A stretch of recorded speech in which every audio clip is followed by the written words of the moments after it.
Olá pessoal, e bem-vindos a este novo episódio do podcast Inexplicável. Quem nunca ouviu histórias de pessoas que, após brincar com a tábua Ouija, se arrependeram amargamente? Eu mesmo já contei várias dessas histórias no canal Inexplicável ao longo dos anos. Sim, porque a tábua Ouija, usada há muito tempo como um meio de se comunicar com o mundo dos mortos, sempre esteve cercada por uma aura de mistério. Sua origem, embora aparentemente inocente, tem raízes em uma época de grande curiosidade espiritual e sobrenatural. Mas quem são realmente essas entidades que respondem durante uma sessão espírita? São sempre benignas ou podem se tornar algo decididamente perigoso? Neste episódio vou revelar 6 que, segundo muitos, estão entre as mais astutas que podem responder ao nosso chamado. Eis então os 6 demônios mais perigosos da tábua. Bem-vindos a este novo episódio do podcast Inexplicável. Quem nunca ouviu histórias de pessoas que, após brincarem com a tábua Ouija, se arrependeram amargamente? Eu mesmo contei várias dessas histórias durante os anos no canal Inexplicável. Sim, porque a tábua Ouija é usada há muito tempo como meio de se comunicar com o mundo. Tudo o que vou contar a seguir é fruto de vários testemunhos que foram encontrados um pouco por toda a internet, redes sociais, blogs, fóruns e muito mais. A entidade sobre a qual vou falar é a mais mencionada pela comunidade na internet. E em alguns casos, suas raízes estão em crenças muito antigas. Obviamente, o limite entre realidade e fantasia, neste caso, torna-se difícil de identificar. Será apenas você quem poderá decidir sobre a veracidade ou não do que ouvirá. E com esta breve introdução, podemos começar.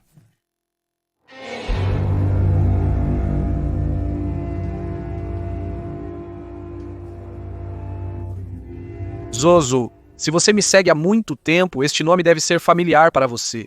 Dediquei um vídeo inteiro a ele anos atrás, e certamente não poderia faltar nesta série de demônios relacionados à Ouija. Na verdade, entre as inúmeras entidades que, respondem ao chamado da tábua, nenhuma ganhou uma fama tão sinistra. O nome Zozo aparece repetidamente nas histórias daqueles que ousaram desafiar a fronteira entre o mundo dos vivos e o dos espíritos, deixando para trás uma aura de puro terror. Suas origens estão envoltas em mistério. Alguns pesquisadores sugerem uma conexão dele com antigos textos de demonologia francesa do século XIX, enquanto outros acreditam que ele tenha surgido das profundezas da psique coletiva, alimentado por experiências perturbadoras transmitidas ao longo do tempo.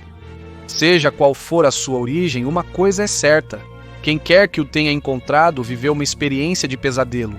Zozo se destaca por seu comportamento sádico e manipulador.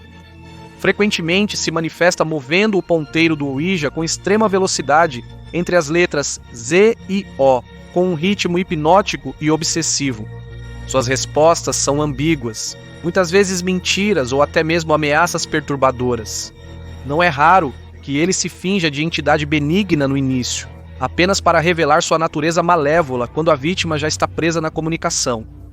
Os testemunhos de quem encontrou Zozo são numerosos e chocantes. Muitos relatam ter sentido uma presença obscura em suas casas após terminar a sessão, como se alguém ou algo estivesse observando-os na sombra. Alguns relatam pesadelos recorrentes, visões perturbadoras e até episódios de possessão temporária em que perderam o controle de seu próprio corpo e mente, por breves, mas aterrorizantes momentos. Há histórias de pessoas que, após evocarem Zozo, sofreram acidentes inexplicáveis ou experimentaram um progressivo deterioramento de sua saúde mental e emocional. Outros ainda relataram fenômenos paranormais em suas casas, como objetos que se movem sozinhos, portas que batem sem motivo e sussurros arrepiantes no meio da noite. Mas há uma coisa que torna Zozo particularmente perigoso, ou seja, sua persistência. Diferente de outras entidades que parecem desaparecer uma vez terminada a sessão, Zo tende a permanecer no local onde foi invocado, insinuando-se na vida de quem o contatou e continuando a atormentá-lo com sua influência obscura.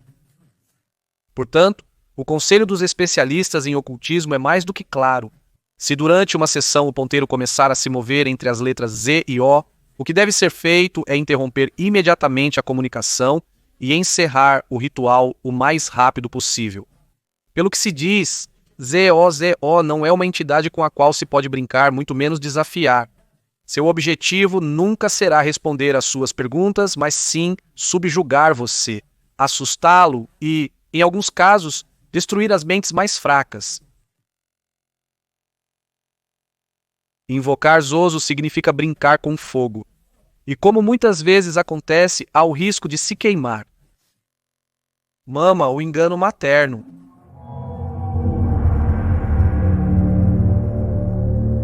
Pelo que nos é dito, a Tábua Ouija é um portal, uma passagem sutil entre o mundo dos vivos e o dos espíritos. À primeira vista, pode parecer apenas um jogo, um objeto inocente que permite responder a perguntas e revelar mistérios resolvidos. Mas, na verdade, é uma janela aberta para algo que vai além da nossa compreensão. Um reino escuro e desconhecido onde as leis da realidade nem sempre se aplicam. E quando do outro lado se faz ouvir uma voz familiar e reconfortante, um chamado que parece vir de um ente querido que perdemos, a tentação de ouvir se torna irresistível. No entanto, a pergunta que devemos nos fazer é: o que acontece quando aquela voz que inicialmente nos envolve como um abraço caloroso se transforma em um sussurro perturbador? Quando o conforto materno se transforma em um frio paralisante, como uma mão invisível que aperta nosso coração? Mami é uma entidade obscura, sutil, que toma forma sob as vestes de uma mãe amorosa e protetora. Sua aparição inicial é doce e tranquilizadora, a de uma figura materna que nos diz: não tenha medo, estou aqui por você. Então a enganação é revelada. Com o passar das sessões, ela se torna cada vez mais insistente. As palavras que antes pareciam afetuosas e afirmativas começam a se tornar demandas, exigindo cada vez mais atenção. Mamãe quer confiança, ela quer que os participantes se entreguem completamente à sua voz. Sua intenção não é ajudar, mas sim tomar posse da mente e da alma daqueles que se deixam atrair por ela. As manipulações estão ficando mais explícitas. Mamãe aconselha a voltar todas as noites, sentar-se à mesa e conversar com ela cada vez mais. O convite inicial para continuar o jogo parece inofensivo, mas a longo prazo se transforma em uma necessidade para os jogadores, como uma espécie de dependência que cresce desmedidamente. E quando alguém tenta interromper o contato, quando tenta quebrar esse vínculo, então a natureza do espírito muda. As manifestações se tornam mais fortes, mais perturbadoras. Uma jovem garota, por exemplo, conta que conversou com a mãe por várias noites seguidas. A entidade, que se apresentava como a reencarnação de sua mãe falecida, sussurrava palavras de conforto para ela. Mas quando decidiu interromper o jogo, algo mudou em sua casa. Objetos que se moviam sozinhos, portas que se fechavam sem motivo, relações familiares cada vez mais estranhas, carregadas de ódio e ameaças.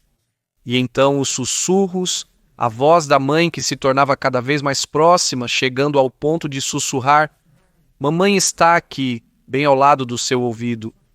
Depois foram os sonhos que começaram a atormentá-la, cada vez mais escuros. Em cada um deles, uma figura feminina a chamava, implorando para que ela retomasse a prancha e nunca mais a deixasse. Pesadelos que lhe angustiavam profundamente. No final, depois de tentar de tudo, médicos, psicólogos, a jovem teria recorrido a um especialista em ocultismo que teria revelado a verdade para ela. Com quem ela havia falado não era sua mãe, mas algo muito mais antigo e maligno. Uma entidade que, segundo se diz, se alimenta do sofrimento, das suas vítimas e do medo. Em suma, o engano da mãe seria profundo e sutil, algo que não tem nada a ver com o amor materno, obviamente. Portanto, nunca responda a uma voz que sussurra palavras doces, que promete conforto ou afeto, não confie. E quando finalmente apagam a vela, quando se afastam da mesa e pensam que tudo acabou, tem certeza de que realmente ficaram sozinhos?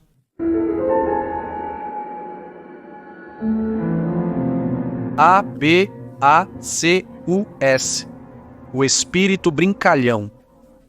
À primeira vista, Abacus não parece uma entidade maligna. Fala-se dele como um espírito brincalhão que se move rapidamente na tábua Ouija e responde com frases irônicas, quase como se seu único propósito fosse se divertir com os participantes. Uma sombra brincalhona, um eco do passado que se insinua nas sessões espíritas e com ares de um velho amigo respeitoso. Mas por trás dessa fachada zombeteira se esconde algo muito mais perturbador.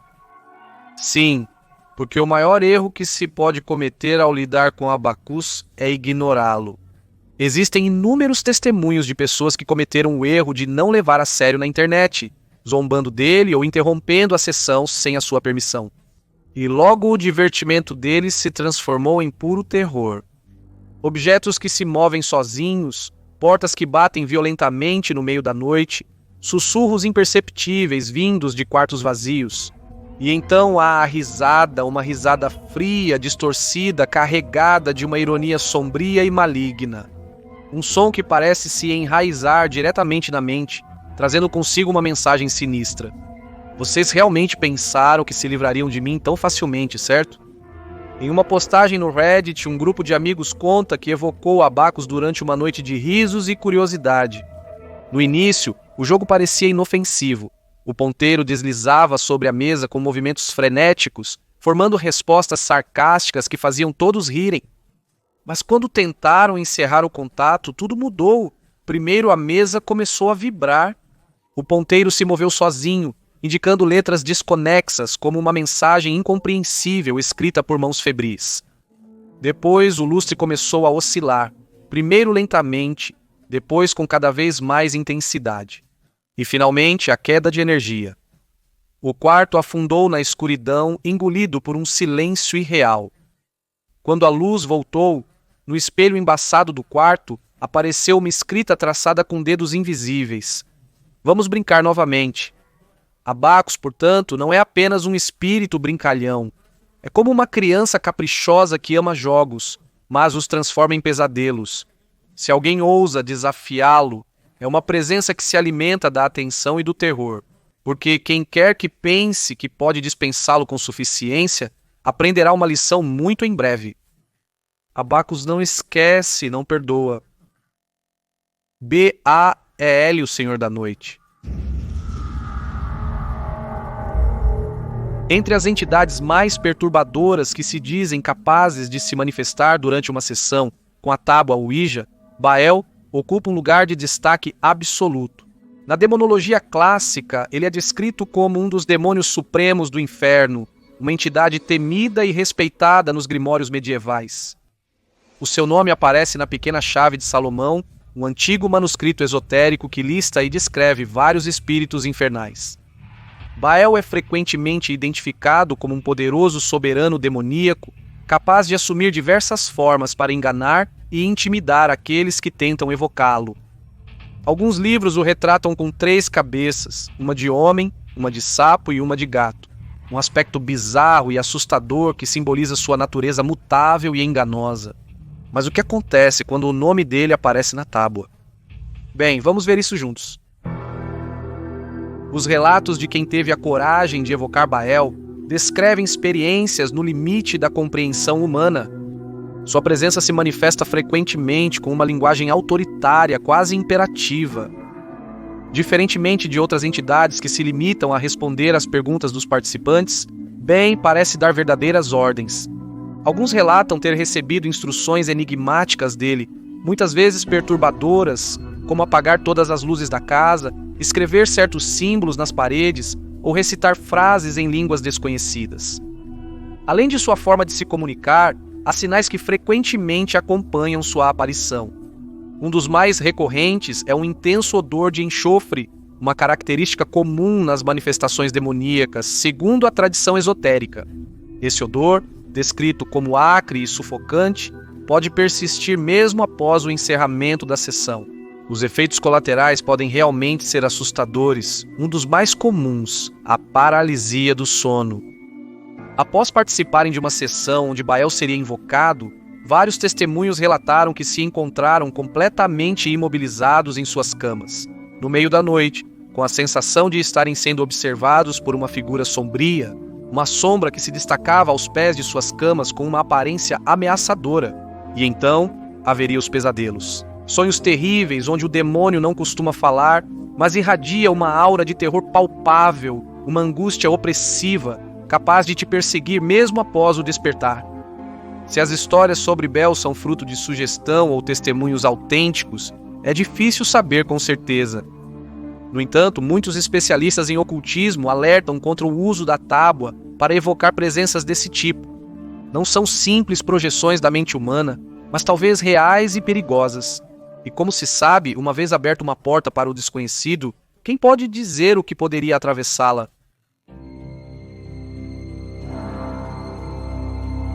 Toby, a inocência enganadora. Imagine estar sentado ao redor de uma mesa feia. As luzes na sala estão suaves, o silêncio é quebrado apenas pela respiração contida dos participantes. Os dedos tocam levemente o indicador e um arrepio percorre a espinha dos presentes, enquanto começa a se mover. Ninguém está empurrando, ou pelo menos é o que parece. Então chega a primeira mensagem. Um nome simples, quase inocente, Toby. As letras deslizam lentamente no quadro, quase hesitantes, como se a entidade do outro lado estivesse ganhando coragem. Quem é você? Alguém sussurra. O indicador se move novamente. As respostas são curtas, quase infantis. Olá. Uma pausa, uma espera carregada de tensão. Então, outra frase se forma diante dos olhos incrédulos dos presentes. Quer brincar comigo? A voz que se manifesta através da tábua parece ser de uma criança. Suas respostas são brincalhonas, inocentes, há algo de terno na maneira como escreve, algo que inspira confiança. Toby parece uma alma perdida, um menino solitário em busca de companhia. Ele responde com entusiasmo, faz perguntas curiosas, reclama docemente se ninguém lhe dá atenção. Essa inocência pode ser apenas uma máscara. Muitos depoimentos contam que o encontro com Toby não termina quando a sessão com a Ouija é interrompida. Ao contrário, isso seria apenas o começo. As pessoas que afirmam ter falado com ele relatam eventos estranhos acontecendo em suas casas nos dias seguintes. Sombras que se movem nas bordas da visão, passos leves ecoando pelos corredores, um risinho sutil e distante que parece vir do nada, sem mencionar um detalhe perturbador se alguém tenta encerrar a sessão sem a sua permissão. O tom de Toby muda, de doce e brincalhão torna-se insistente e até mesmo ameaçador. O indicador começa a se mover com força, traçando palavras de súplica ou de raiva. Não vá embora, fique comigo. A pergunta, neste ponto, surge naturalmente. Toby realmente tem o espírito de uma criança ou é algo muito mais sombrio? Uma entidade que explora sua falsa inocência para se aproximar de quem, por assim dizer, baixa a guarda. Talvez nunca saibamos com certeza, mas se vocês o encontrarem, não confiem em suas palavras, porque por trás da voz de uma criança pode se esconder um pesadelo, do qual vocês nunca mais conseguirão se livrar. O Homem Vermelho, o jogador perigoso. O Homem Vermelho é, sem sombra de dúvidas, uma das entidades mais enigmáticas da Ouija. Ele não se contenta com as respostas usuais, nem com vocações superficiais. Não, ele quer mais.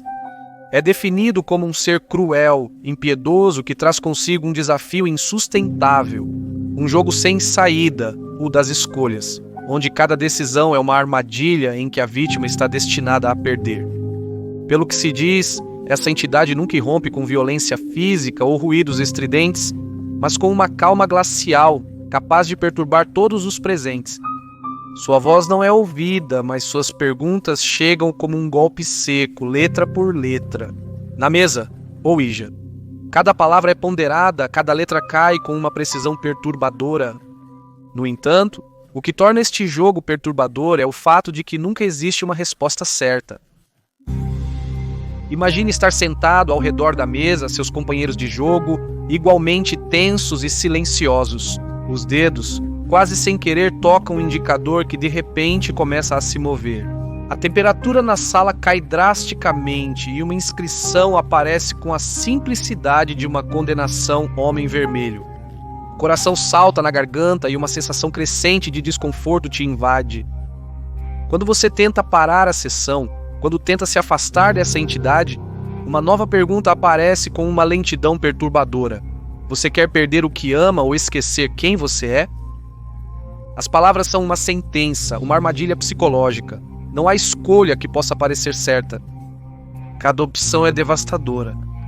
No entanto, a pergunta não para de martelar, como um eco que invade a mente de quem quer que esteja envolvido. E então surge outra pergunta, cada vez mais premente. Você salvará a si mesmo ou a um estranho? As escolhas se entrelaçam, impossíveis de resolver, como se cada saída estivesse selada em um labirinto de dilemas morais. O quarto já frio se torna sufocante. O peso do ar aumenta, como se algo invisível estivesse se aproximando cada vez mais.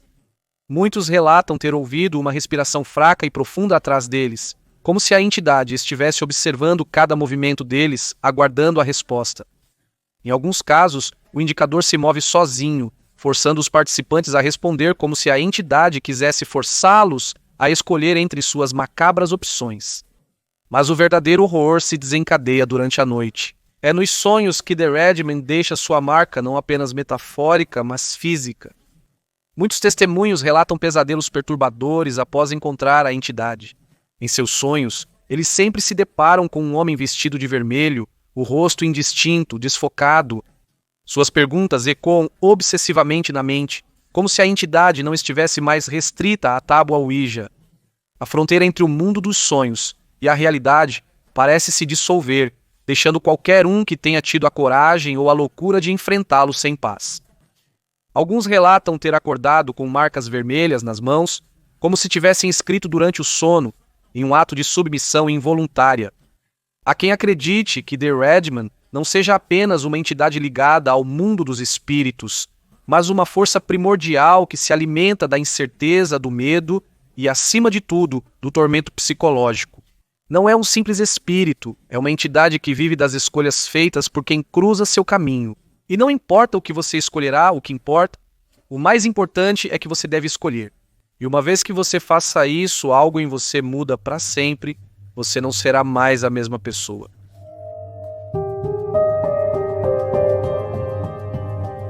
Afinal, a tábua Ouija é muito mais do que um simples jogo, ao que parece.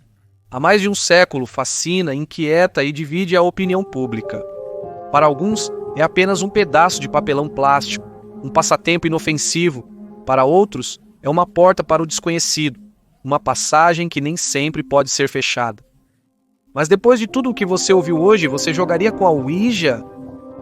Pense bem, os relatos de quem se encontrou cara a cara com presenças obscuras são muitos para serem ignorados. Seja autossugestão ou algo mais profundo, a linha entre curiosidade e perigo é muito tênue. E você, já teve experiências perturbadoras com a tábua Ouija?